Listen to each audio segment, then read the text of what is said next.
नमो नमः. मी दया जोशी. संस्कृत अध्ययन या यूट्यूब चॅनलवर आपल्या सगळ्यांचं स्वागत. आपण बघत होतो प्रथम घटक, इयत्ता 8वीचा प्रथम घटक परिचय हा पाठ. त्या पाठातील जो उर्वरित भाग आहे तो आज आपण बघणार आहोत. गायत नंदत हस्तकुटुंबम. गायत नंदत हस्तकुटुंबम या शीर्षकाखाली आपण बघणार आहोत की हाताच्या पाचही बोटांना कुटुंबातील वेगवेगळ्या व्यक्तींची नावे देऊन हस्तकुटुंब तयार करण्याचा प्रयत्न केला आहे. तसेच प्रत्येक बोटाला संस्कृत भाषेत एक विशिष्ट नाव आहे. तीही या कारिकांमधून सांगितली आहेत. तर बघूयात पहिली कारिका. एषः स्नेहालू तातः अस्य नाम खलु अंगुष्ठः. एषः म्हणजे हा किंवा हे, स्नेहालू म्हणजे प्रेमळ, तातः म्हणजे बाबा. तर हे कोण आहेत तर प्रेमळ असे बाबा. आणि अस्य म्हणजे यांचे, नाम म्हणजे नाव, यांचे नाव आहे अंगुष्ठ. तर बाबांना अंगठ्याची उपमा दिलेली आहे. अंगठा हा हाताच्या बोटांमध्ये महत्वाचा आहे. त्यामुळे पकड येते. एखादी वस्तू पकडण्यासाठी अंगठा हा महत्वाचा असतो. आणि म्हणूनच कुटुंबातील महत्वाची भूमिका ही वडिलांची असते. कुटुंब प्रमुख म्हणून त्यांना हे स्थान दिलं आहे. त्यानंतर अंगठ्यानंतरचं जे पहिलं बोट आहे ते त्याला तर्जनी असं म्हटलेलं आहे. त्याविषयीची कारिका बघूयात. निकटे निवसती ननु माता नाम तर्जनी तस्याहा.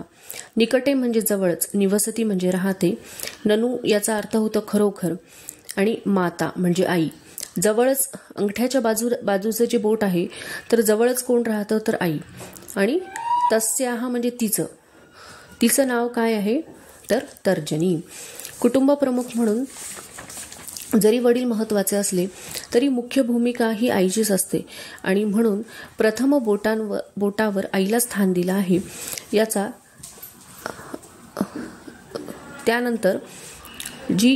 त्यानंतरचं जे बोट आहे तर ते या पाचही बोटांमधलं सगळ्यात दीर्घ म्हणजेच लांब असलेलं असं बोट आहे.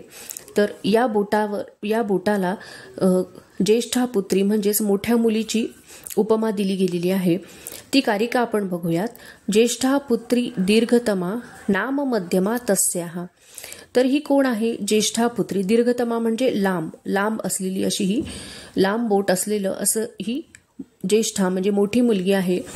आणि तिचं नाव तस्याहा म्हणजे तिचं, नाम म्हणजे नाव, मध्यमा, आणि त्या बोटाला काय म्हटलं जातं तर मध्यमा असं म्हटलं जातं. आता ही जी चौथी कारिका आहे तर ह्या चौथ्या कारिकेमध्ये त्या बोटाला छोट्या मुलीची, छोट्या भगिनीची उपमा दिली गेलेली आहे. बघा ती कारिका आपण बघूयात.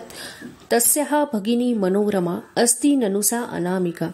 तस्याहा म्हणजे तिची म्हणजे कोणाची तर ज्या दीर्घ म्हणजेच लांब असलेल्या बोटाला ज्या ज्येष्ठा भगिनीची म्हणजेच मोठ्या बहिणीची उपमा दिली होती, तिचीच लहान बहीण अशी ही. मनोरमा म्हणजे सुंदर असलेली, अशी ही सुंदर असलेली ही तिची बहीण.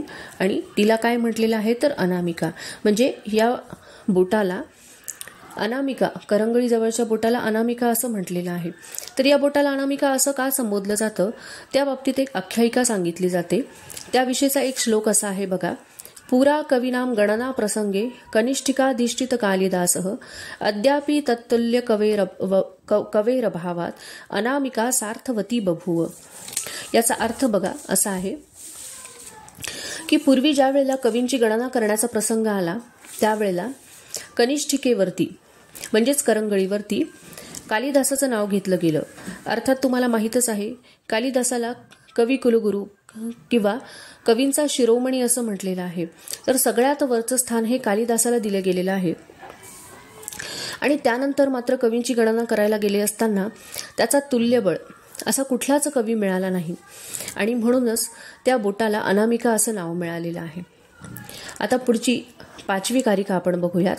अंते भवती कनिष्ठ बाला तस्याहा नाम कनिष्ठिका. आणि कनिष्ठ बाला म्हणजे काय की परिवारातली सगळ्यात छोटी मुलगी किंवा सगळ्यात छोटं बाळ आपण ज्याला म्हणूयात. अंते म्हणजे काय शेवटी. तर शेवटचं बोट म्हणजे काय की त्या परिवारातलं सगळ्यात छोटं मूल. आणि त्या बोटाला काय म्हटलं गेलेलं आहे तर कनिष्ठिका. त्यानंतर 6वी कारिका जी आहे तर ती बघा. हस्तद्वयेन प्रणमामि आशीर्वादम विंदामि। अर्थात आपण ज्या वेळेला कोणालाही नमस्कार करतो तेव्हा दोन्ही हात आपण एकमेकांना जोडतो आणि मग नमस्कार केला जातो। आणि म्हणूनच इथे असं म्हटलेलं आहे की हस्तद्वयेन, दोन्ही हातांनी मी नमस्कार करतो आणि करतो किंवा करते, आणि आशीर्वादम विंदामी, आणि आशीर्वाद प्राप्त करते। अर्थात आपण कोणालाही नमस्कार केल्यानंतर आपल्याला आशीर्वाद मिळतो। हे जे हस्तकुटुंबम आहे तर हा पाठ आपला इथे संपलेला आहे।